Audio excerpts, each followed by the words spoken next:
आजकल हम अक्सर देखते हैं कि कपल भागकर शादी करते हैं, कभी आर्य समाज में जाके शादी करते हैं, वहाँ से एक मैरिज सर्टिफिकेट बनवा लेते हैं। कई बार शादी का पूरा प्रोसेस फॉलो भी नहीं करते हैं और जाते हैं अपने नगर निगम के रजिस्ट्रार के पास या जो भी संबंधित अथॉरिटी होती है, वहाँ से एक मैरिज सर्टिफिकेट बना लेते हैं और कहते हैं कि हम पति पत्नी हैं। अब जब उनके आपस में डिस्प्यूट होता है तो उनको पता लगता है कि उनकी शादी ही वैलिड नहीं है। जी हाँ, आप भी चौंक गए ना, लेकिन चौंकिए मत, क्योंकि honourable supreme court of India ने हाल ही में एक लैंडमार्क जजमेंट देते हुए बताया है कि किन कंडीशंस में आपकी मैरिज वैलिड नहीं है। तो अगर आपका अपने हस्बैंड वाइफ का आपस में कोई डिस्प्यूट है और आपको लगता है कि शादी सही से नहीं हुई है, तो ये आपके लिए एक रामबाण इलाज है।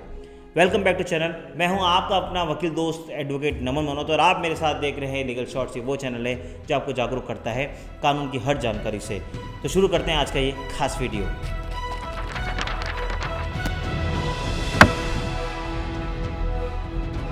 तो दोस्तों, आज हम बात कर रहे हैं कि हिंदू धर्म के हिसाब से शादी किसको वैलिड माना जाता है। कानून की नज़र में कौन सी शादी वैलिड है, कौन सी शादी वैलिड नहीं है। अगर हस्बैंड वाइफ का डिस्प्यूट है तो हस्बैंड क्या कभी ग्राउंड रेस कर सकता है कि मेरी शादी सही से नहीं की गई।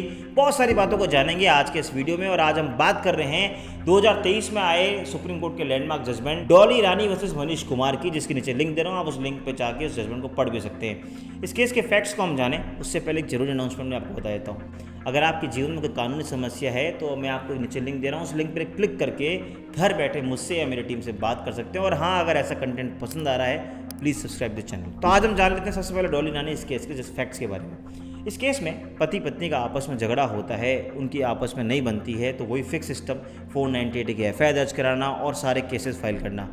अल्टीमेटली हस्बैंड उससे परेशान होकर अपने शहर के अंदर बिहार में section 13 of Hindu marriage act में एक डिवोर्स पिटिशन, जिसे हम विवाह विच्छेद याचिका कहते हैं, वो डाल देता है।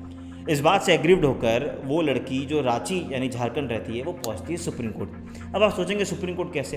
तो जनरली मैं आपको बता दूं, अगर आपको ऐसा लगता है कि आपके पार्टनर ने कोई केस उस स्टेट में डाला है जहां पे आप नहीं रहते हो और आपको वो ट्रांसफ़र कराना है, यानी कोई केस को एक स्टेट से दूसरे स्टेट में ट्रांसफ़र कराना है, तो आपको सुप्रीम कोर्ट में सेक्शन 25 सीपीसी में याचिका डालनी पड़ती है, जिसे हम ट्रांसफ़र पिटिशन कहते हैं। इस केस में वाइफ पहुंचती है सुप्रीम कोर्ट। वाइफ कहती है कि मैं रांची यानी झारखंड में रहती हूँ और मेरे हस्बैंड ने डिवोर्स केस डाला बिहार में, तो मैं ये चाहती हूँ कि इस केस को बिहार से झारखंड ट्रांसफ़र कर दें।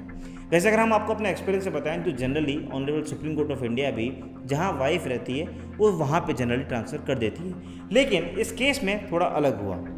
हस्बैंड के लॉयर ने ग्राउंड रेस किया कि सर ये जो डिवोर्स केस ट्रांसफ़र करने की बात है ये थोड़ी बात की बात है, पहले हम ये तो देख लें कि शादी वैलिड है या नहीं। क्योंकि आज की तारीख में वाइफ ने ये कह रही है कि हमारे पास एक मैरिज सर्टिफिकेट है, हमारी शादी हो रखी है, हस्बैंड भी ये कह रहा है कि एक सर्टिफिकेट है तो शादी हो रखी है, लेकिन हमारे हिसाब से शादी वैलिड ही नहीं है, क्योंकि इन्होंने कभी भी 7 फेरे लिए ही नहीं उस अग्नि के सामने। सुप्रीम कोर्ट भी इस बात को सुनकर चौंक गई। सुप्रीम कोर्ट ने सारे डॉक्यूमेंट्स देखे। सब डॉक्यूमेंट्स देखने के बाद सुप्रीम कोर्ट खुद हैरान रह गई कि इन्होंने मैरिज सर्टिफिकेट तो बना लिया लेकिन इन्होंने कोई प्रोसीजर ही फॉलो नहीं किया। तब सुप्रीम कोर्ट ने कहा कि अब ये टाइम आ गया है कि हम यहाँ पे हिंदू मैरिज एक्ट के बेसिक कानून को समझें। सुप्रीम कोर्ट ऑफ इंडिया कहती है कि section 7 of Hindu marriage act इस बात की तायद करता है, यानी इस बात को कहता है कि कोई भी शादी को तब हिंदू धर्म में वैलिड माना जाएगा जब आपने अग्नि के सामने 7 फेरे लिए हो। सुप्रीम कोर्ट कहती है कि आजकल कई सारे कपल कहीं भी जाकर शादी कर लेते हैं, वो 7 फेरे नहीं लेते हैं, तो उसको हम वैलिड नहीं मानेंगे। सेक्शन 7 भी ये कहता है कि हिंदू मैरिज तब वैलिड है जब आपने 7 फेरे लिए हों, जिसे कानून में सप्तपदी कहते हैं। अगर सप्तपदी आपने पूरा फॉलो नहीं किया है तो उस शादी को वैलिड नहीं माना जाएगा। अब रही बात आपके मैरिज सर्टिफिकेट की, तो शादी का प्रमाण पत्र होता है उसकी, तो सुप्रीम कोर्ट कहती है कि वो section 8 of Hindu marriage act में डिफाइंड है। वो ये कहता है कि आपको शादी करने के बाद कंपल्सरीली एक सर्टिफिकेट बनाना होगा। अगर आपको फॉरेन जाना है, कहीं जॉब करनी है या कोई भी XYZ पर्पज़ के लिए ये सर्टिफिकेट आपके पास होना चाहिए। लेकिन सुप्रीम कोर्ट कहती है कि सेक्शन 8 से पहले आपको सेक्शन 7 देखना होगा।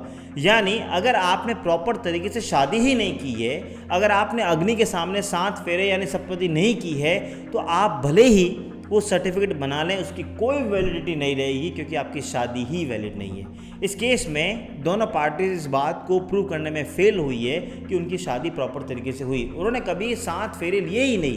तो अगर आप कहीं भी जाके इससे शादी कर लेते हैं और आप सोचें हिंदू मैरिज एक्ट में आप उसका प्रोटेक्शन यूज़ कर लें और सेक्शन 8 के अंदर आप सर्टिफिकेट बना के कोर्ट के सामने आ जाएं और कभी कोई डिस्प्यूट होए तो हम इंटरफेयर करें, ऐसा नहीं हो सकता।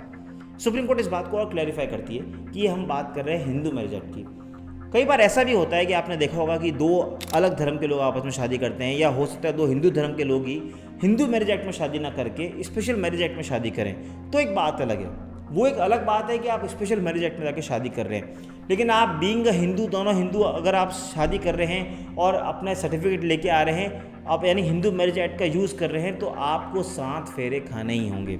सुप्रीम कोर्ट कहती है कि भारतीय समाज में, हिंदू समाज में शादी को एक बहुत महत्वपूर्ण संस्कार माना गया है, लेकिन जो आजकल के युवा इसको जो गाने का या खाने पीने का प्रोग्राम मानते हैं, जो सरासर गलत है। सुप्रीम कोर्ट ये भी कहती है कि आजकल हमने ये देखा है कि कई बार कपल शादी का एक सर्टिफिकेट बना के फ़ौरन निकल जाते हैं ताकि उन्हें वहाँ की सिटीजनशिप मिल जाए या जॉब मिल जाए, सिर्फ इस पर्पज़ से बनाते हैं, जबकि वो शादी का प्रोसीजर भी फॉलो नहीं करते। तो उन सारे सर्टिफिकेट्स को भी हम नल एंड वॉइड डिक्लेयर करते हैं कि उसकी कोई वैलिडिटी नहीं रह जाएगी। यानी सुप्रीम कोर्ट ने इस जजमेंट में क्लियर कर दिया है कि अगर आपका कोई भी अपने हस्बैंड वाइफ से डिस्प्यूट है, या अगर आपके पास कोई सर्टिफिकेट है जिसको आप फ्यूचर में यूज़ करना चाहते हैं, तो वो तभी कर पाएंगे जब आपकी शादी प्रॉपर तरीके से हुई हो।